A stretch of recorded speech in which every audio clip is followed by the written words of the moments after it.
Au fil des pages de Jeanne Orient, avec Patrick Jagoux et son recueil de poésie Voyage en Jagolie. Patrick Jagoux met toujours dans ses livres toute la vibration de la vie, tout ce qu'il a habité et l'habite encore. Voyage à un royaume de Jagolie, son recueil de poèmes, nous entraîne d'ailleurs dans cette Haute-Savoie où un ingénieur s'est installé avec sa famille et a créé pour nous un royaume qui existe peut-être ou pas, le royaume de Jagolie. Il fait de la radio, Patrick, il guette les nuages et il écrit. Écrire pour figer la douceur de l'instant, nous dit cet homme du Grand Blanc. Profondément humaniste, il tente de sauver à sa façon le monde, de sauver les territoires extérieurs, intérieurs. Il est convaincu, Patrick Jagoux, que nous portons en nous des terres fécondes. Il suffit juste de les remuer, de les fertiliser, encore et encore. Au royaume de Jagolie, on marche le nez en l'air. Et puis, nous dit-il, il y a des chanceux qui pourront voir un spectacle incroyable. Madame la Lune en tenue d'organdy.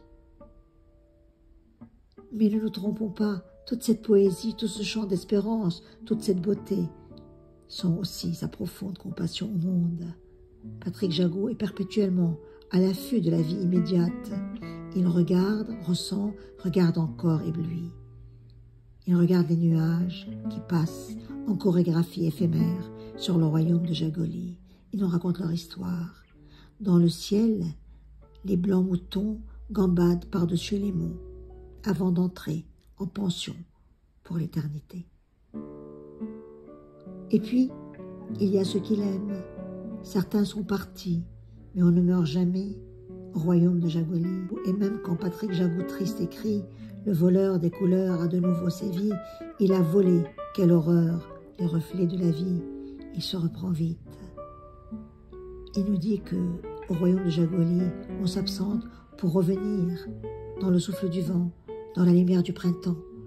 Les revenants sont de toutes les saisons. Et il écrit encore « Le voleur de couleurs a tagué en douceur tout l'éventail chromatique d'un arc-en-ciel enchanteur, aussi beau que chimérique. »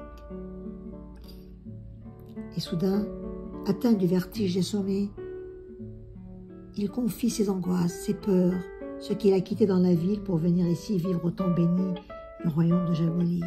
Mais la ville avance, les hommes avancent, et le royaume pourrait être en péril. Mais Patrick Jagoux veille.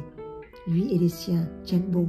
Il n'est pas question, comme il le dit, de voir, ruisselant de sueur, le Mont Blanc en pleurs. Patrick Jagoux écrit dans une langue parlée, et des images s'offrent au royaume de Jagolie. À notre tour, nous voici atteints par ces mots, atteints par cette pureté de l'air, cet apaisement apparent de la montagne, sa force, sa rugosité aussi. Et puis, dans ce recueil, il y a Jean Lavoué et sa postface. Jean Lavoué écrit « Ces poèmes sont une parole de vie offerte, comme un bon verre de génépi à partager aussitôt entre amis.